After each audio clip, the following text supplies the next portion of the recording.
अस्सलाम वालेकुम जी बच्चों, उम्मीद है आप लोग खैरियत से होंगे। आज हम नाइन्थ क्लास की एक्सरसाइज 6.3 इसका क्वेश्चन नंबर 1 के सारे पार्ट्स कंप्लीट करेंगे। क्वेश्चन नंबर 1 क्या कहता है? If theta lies in first quadrant, अगर थीटा फर्स्ट क्वाड्रेंट में मौजूद हो। अब ये फर्स्ट क्वाड्रेंट क्या है? तो देखिए बच्चों, हमने पढ़ा हुआ है कि एक एक्स एक्सिस होता है और एक वाई एक्सिस होता है।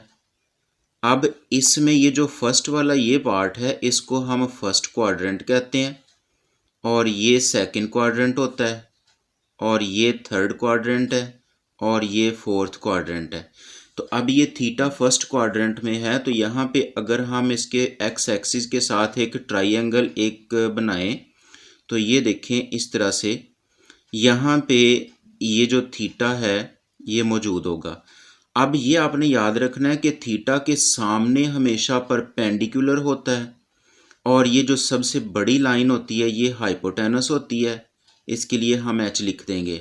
और ये जो ये वाली लाइन होती है ये हॉरिजॉन्टल, ये बेस कहलाती है। आगे क्या कहता है? Find remaining trigonometric ratios of theta. Theta की जो रिमेनिंग रेशोज हैं, जो बाकी रेशोज हैं, वो हमने फाइंड करनी है।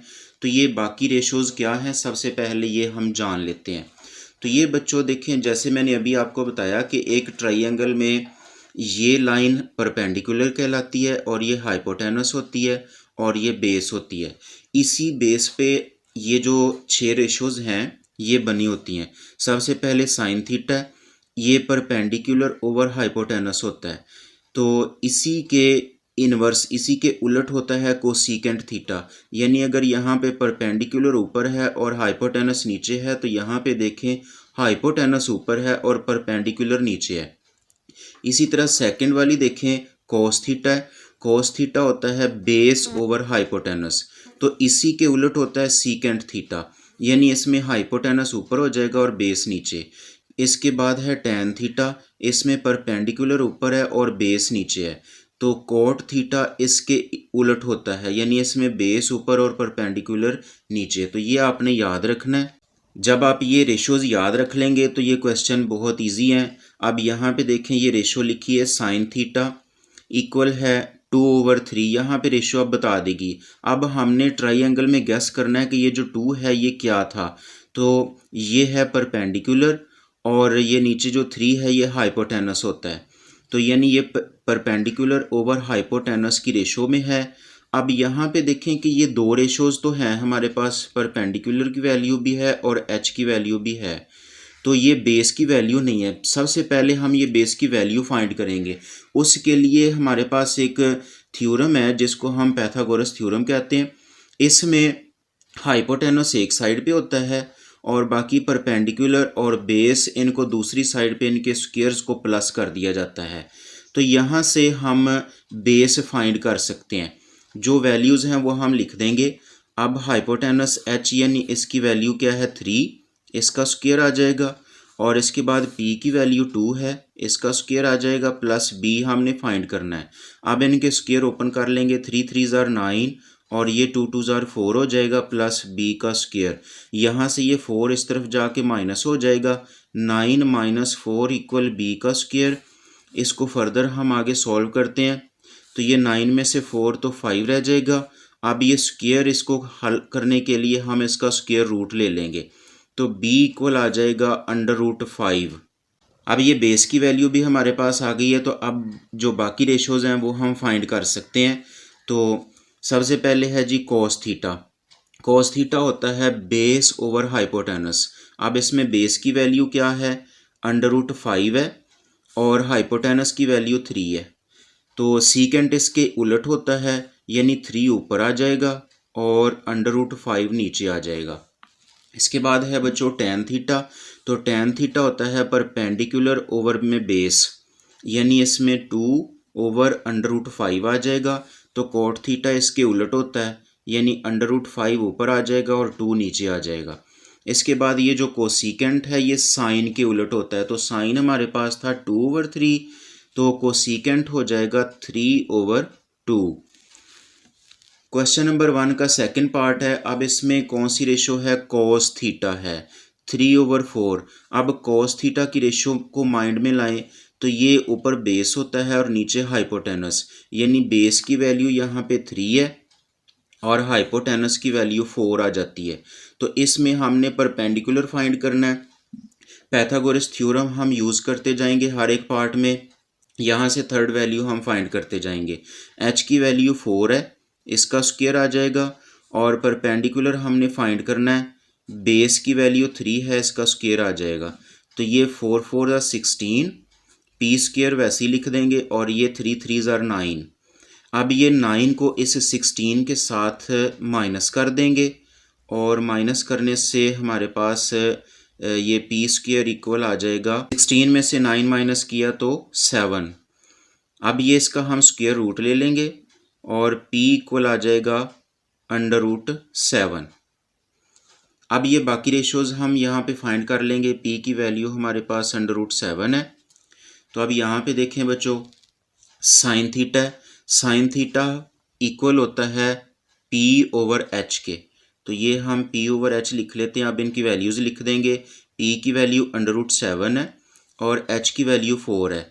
तो कोसिकेंट इसके उलट होता है, यानी 4 ऊपर आ जाएगा और √7 नीचे आ जाएगा। इसके बाद कोस है, कोस ऐसे होता है b/h, ये हम लिख लेते हैं। अब इनकी वैल्यूज़ लिख देंगे।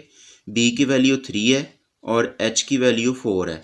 तो सीकेंट इसके उलट होगा, 4 ऊपर आ जाएगा और 3 नीचे आ जाएगा।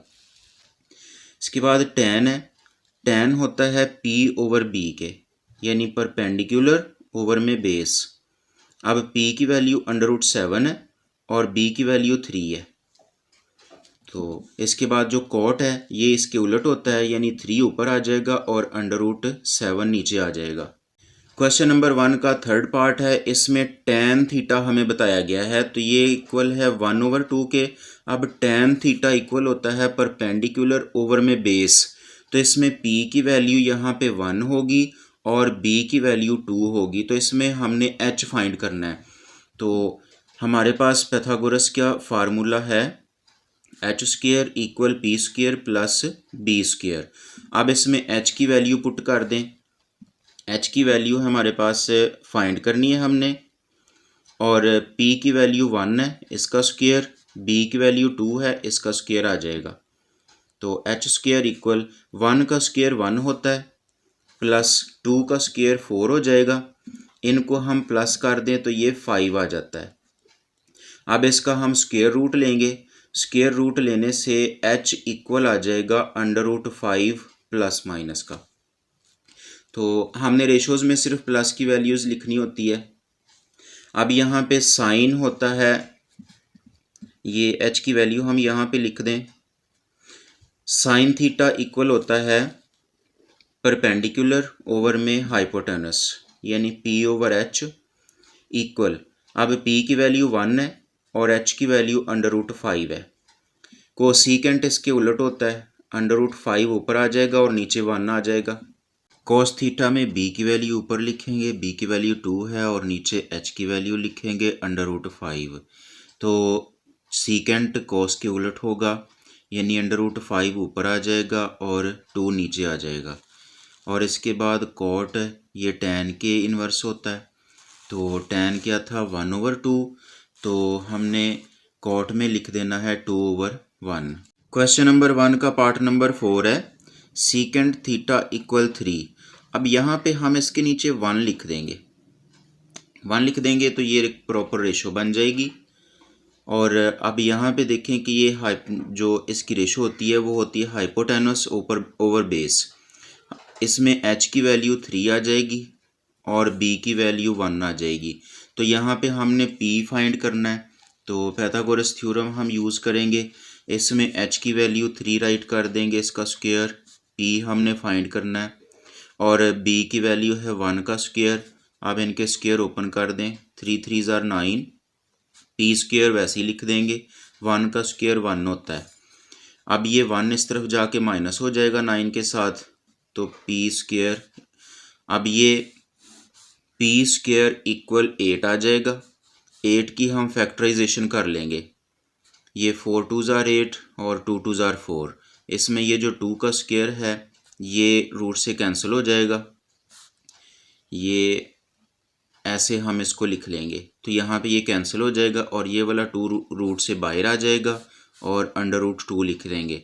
यहाँ पे p की हमारे पास जो इसका स्क्वायर रूट लेंगे तो ये इसकी वैल्यू हमारे पास आ जाएगी। अब ये बाकी रेशोज़ हम यहाँ पे लिख देंगे। p की वैल्यू भी हमारे पास आ गई है 2 अंडर रूट 2। अब साइन थीटा इक्वल है p ओवर h में, तो इसमें p की वैल्यू ऊपर लिख देंगे 2 अंडर रूट 2 ओवर में h की वैल्यू 3 है और इसके बाद कोसेकेंट है, इसकी वैल्यू h ओवर p यानी साइन के उलट लिख देंगे। 3 ऊपर आ जाएगा और 2 अंडर रूट 2 नीचे आ जाएगा। और इसके बाद कॉस है, कॉस होता है बेस ओवर हाइपोटेनस, तो बेस की वैल्यू 1 है और h की वैल्यू 3 है। सीकेंट इसके उलट आ जाएगा, 3 ऊपर आ जाएगा और 1 नीचे आ जाएगा।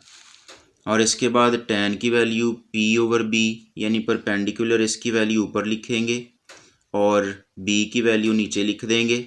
b की वैल्यू क्या है 1 है, तो ये हम यहाँ पे नीचे लिख देंगे। और कॉट थीटा इसके उलट होगा यानी 1 ऊपर आ जाएगा और 2 अंडर रूट 2 नीचे आ जाएगा। क्वेश्चन नंबर 1 का लास्ट पार्ट है।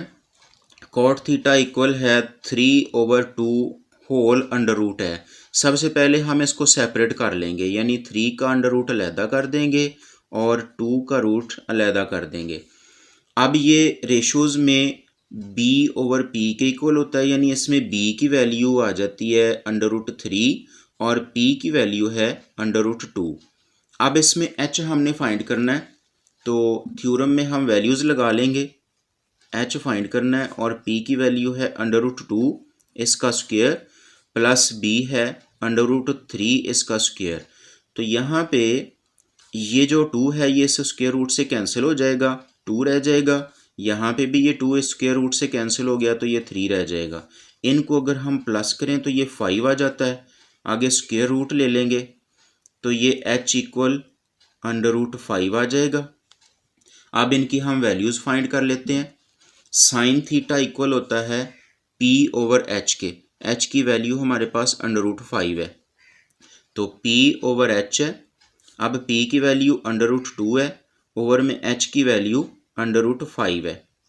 तो क्वेश्चन में था कि 3 ओवर 2 है, सारे के ऊपर स्क्वायर रूट था, तो हम भी आंसर में इस तरह करेंगे कि ये जो अलग-अलग स्क्वायर रूट है हम इसको एक ही स्क्वायर रूट में राइट कर देंगे। और इसी तरह ये जो कोसेकेंट थीटा है ये इसके उलट होता है यानी अंडर रूट 5 ओवर में अंडर रूट 2 है, तो ये 5 ओवर 2 सारे का स्क्वायर रूट इकट्ठा कर देंगे। इसके बाद कोस थीटा होता है b ओवर h के, b ओवर h, तो यहाँ पे b की वैल्यू 3 अंडर रूट 3 है और h की वैल्यू अंडर रूट 5 है।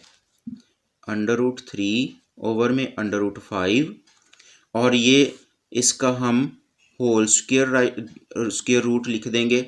सीकेंट थीटा इसके उलट होता है यानी अंडर रूट 5 ऊपर आ जाएगा और अंडर रूट 3 नीचे आ जाएगा। तो अब ये 5 ओवर 3 सारे का स्क्वायर रूट लिख देंगे। इसके बाद ये जो टैन थीटा है ये कॉट के उलट होगा यानी अंडर रूट 3 ऊपर है, अंडर रूट 2 नीचे है, तो यहाँ पे हम क्या करेंगे अंडर रूट 2 ऊपर लिख देंगे और अंडर रूट 3 नीचे लिख देंगे। अब ये 2 ओवर 3 लिख के ये सारे का स्क्वायर रूट लिख देंगे। तो ये बच्चों हमारा क्वेश्चन नंबर 1 कंप्लीट हो गया है। अगर आपको अच्छे से समझ आ गई है तो वीडियो को लाइक कर दें और नई आने वाली वीडियोस के लिए चैनल को सब्सक्राइब कर लें ताकि हर नई आने वाली वीडियो आप तक बर वक्त पहुंच सके। तब तक के लिए अल्लाह हाफिज़।